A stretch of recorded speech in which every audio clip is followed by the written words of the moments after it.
Okay, welcome to the end of week one.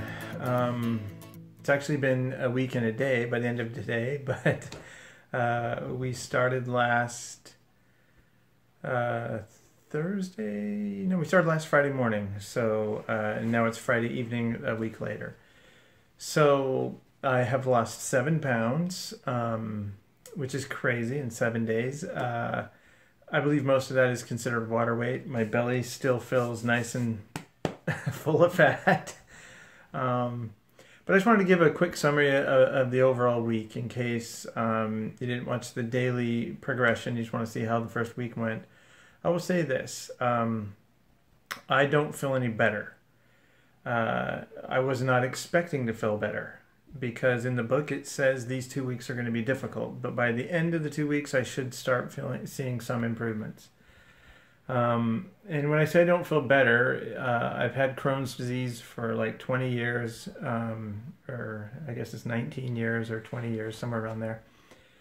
And I'm on Cimzia, which, you know, keeps it kind of under control. Not really that great, but it kind of helps.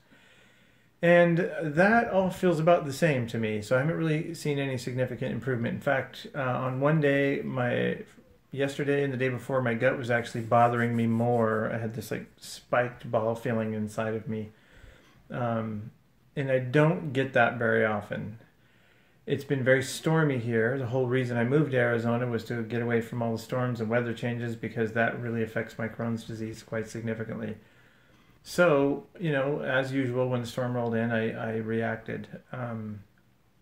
But I was not expecting to feel any better after a week. Jann, on the other hand, started feeling better very quickly. She will tell you how she actually feels, but she's kind of had some ups and downs, so she's starting to feel the improvement with her arthritis pain. I have been very weak. I haven't been as hungry as I thought I would be because the food that you can eat in phase 2 is actually quite filling. I've been on other autoimmune diets that are pretty restrictive, and I had a hard time feeling like I was getting enough calories. I don't know that how many I haven't been calorie counting what I'm eating, but I don't feel like I'm starving to death. The biggest challenge I've had has been headaches. I get a headache. I had a constant headache for the first 3 days. Actually, it was probably more like the first 4 days. It was just constant headache. I think only once I took Excedrin. I also have been very weak. Most of the week has been challenging. I just feel like lethargic, like a sloth. And then for the past few days, I've been having muscle pain and not really cramping, but muscle pain. I did start taking potassium and magnesium as recommended in the book to help deal with, you know, muscle cramping. And also a lot of that gets flushed out when you're losing all that water weight. So, or when it's going through your cleanse. So, but that didn't really help with the muscle pain. The muscle pain was so bad on one night that I actually had a hard time sleeping. The other challenge I've had is I suffer from dry eyes if I drink too much caffeine. Actually, if I drink hardly any caffeine, if I drink more than like a 1 16-ounce soda or whatever, then I have problems with my eyes.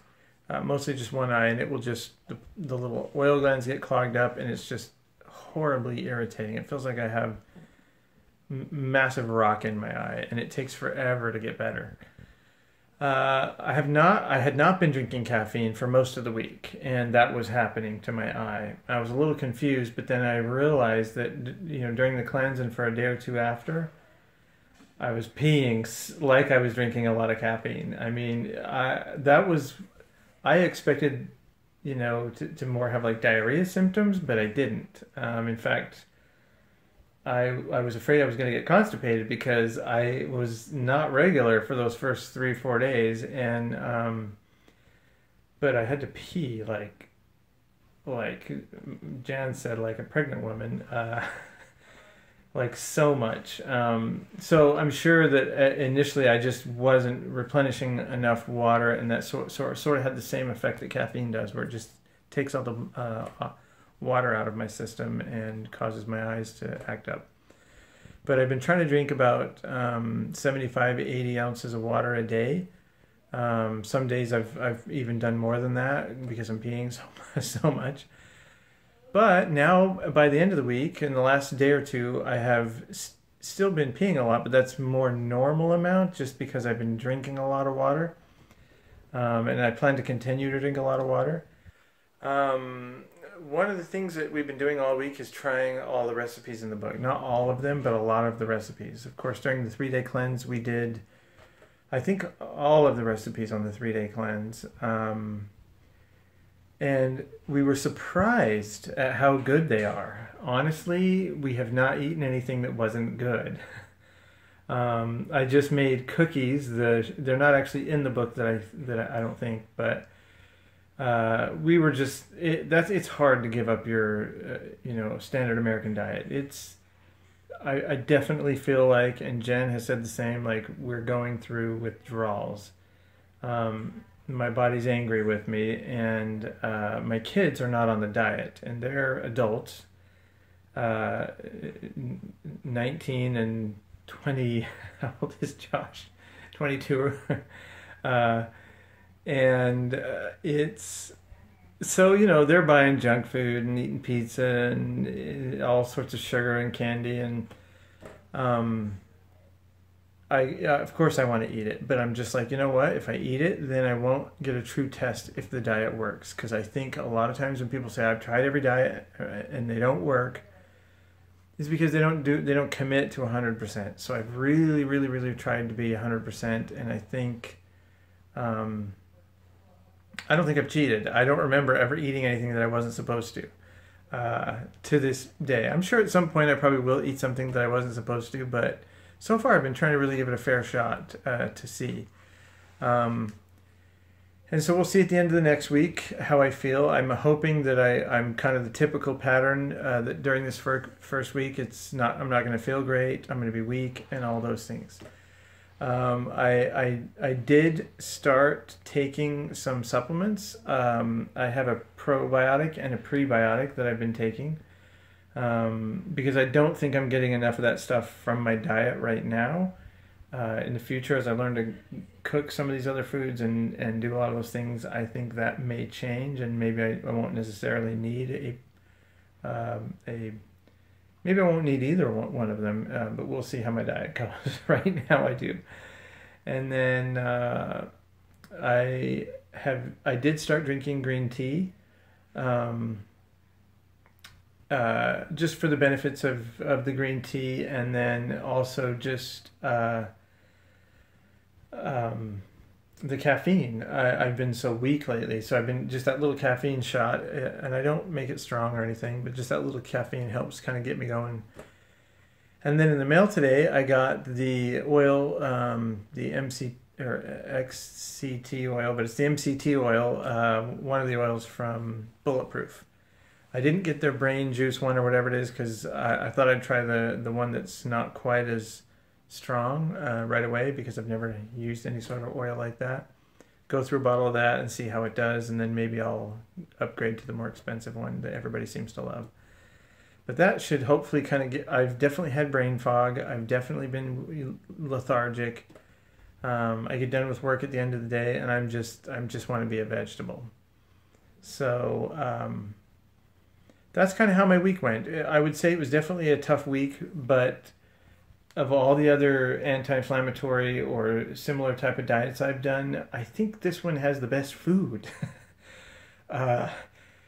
And I still can't get over the fact that I've been able to eat cheese, because that's like off of every diet when you're dealing with irritable bowel or any sort of thing like that. Anything dairy is kind of just, you just don't eat it.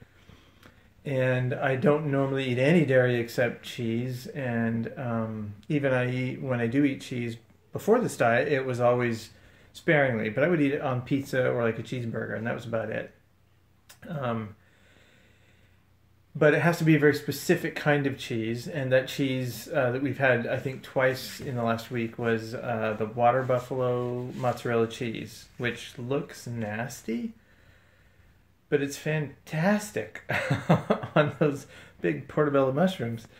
Honestly, I can't believe how good those little portobello mushrooms with the cheese and the pesto and the prosciutto.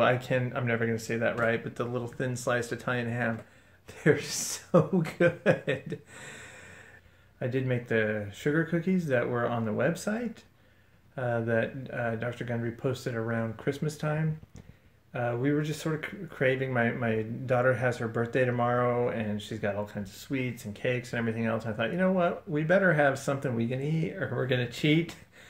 So I made those cookies, and we tasted them tonight, and they were actually quite good. I was surprised. I think if I had eaten those cookies, not having been through a week of no sugar, I probably wouldn't have enjoyed them as much. I know on other diets, when I've gone off of sugar, food, the natural sugars in food, or any sort of other type of sugar like stevia or anything else, just starts tasting more and more and more sweet to me. So I don't think we're quite there yet, but they were actually quite good. Like I said, everything we've tried in the diet is good. The little nut mix is amazing. And if you watch the daily episodes, I try and tell you what, and Jann and I try and tell you what we've been eating at each meal, because the main reason I want to do that is so that people who are thinking about doing this can kind of get a preview of what it's like and what you would what a normal person might eat on the diet, and what they really think of it. So that's why we're doing that. So I guess the bottom line is, and maybe I'll put this at the first of the video, but bottom line, is it working? I have no idea. Too soon to tell. But it's hard. I think the withdrawals from the standard American diet, or the sugar, or whatever it is, all the junk food that I've been eating, I think that's been the hardest part. The food that I've been eating in place of it, not that challenging, because it's good food. And we go to the store a lot more because we're not exactly sure what we're going to make yet. We got to get into a routine, find the foods we like, and then we can start building our shopping list around that. But in the beginning, you're definitely going to be running to the store a lot more than you probably normally do. And you're going to be buying foods you may have never bought before, and eating things that you never... I don't think I've ever eaten anything with coconut flour or almond flour that I knew of. I mean, it wasn't like, oh, I'm going to eat an almond and coconut flour muffin. I would have been like, gross. But I've been, that's one thing. The other thing is, all this food, you have to make it. I mean, so it takes more time, and we go through a lot more dishes. We're always washing dishes. Every day I spend a lot of time just washing dishes and cleaning up. I think that will get easier, and once I learn the recipes more, and I can,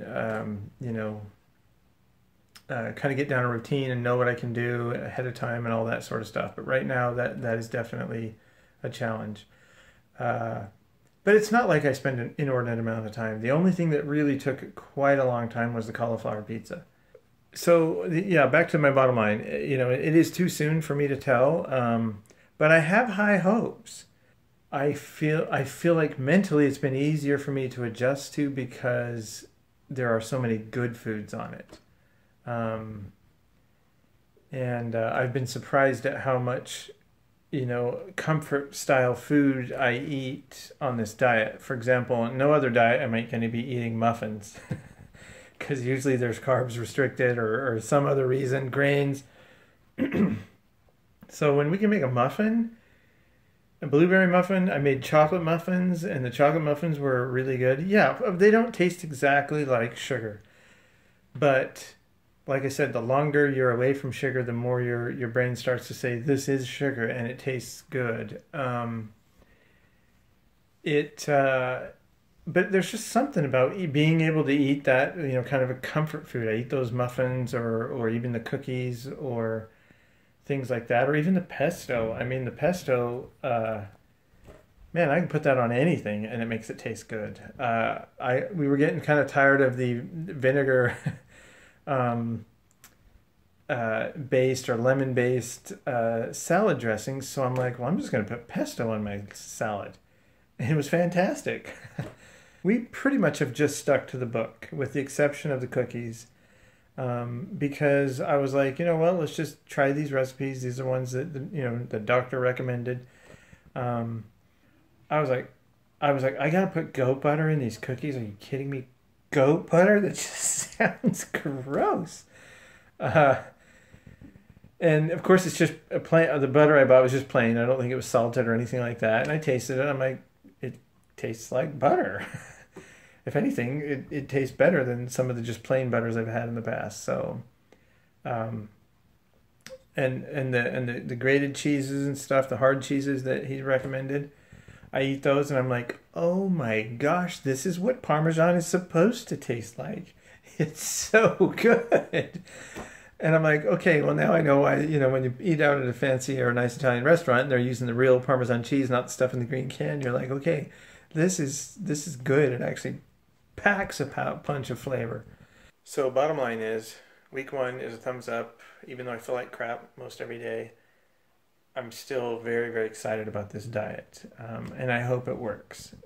Worst case scenario, I've learned a lot of really good, healthy recipes that are freaking delicious. Even if this diet doesn't work for me, I'm going to make those portobello mushroom pizzas all the freaking time because they're delicious. I love them.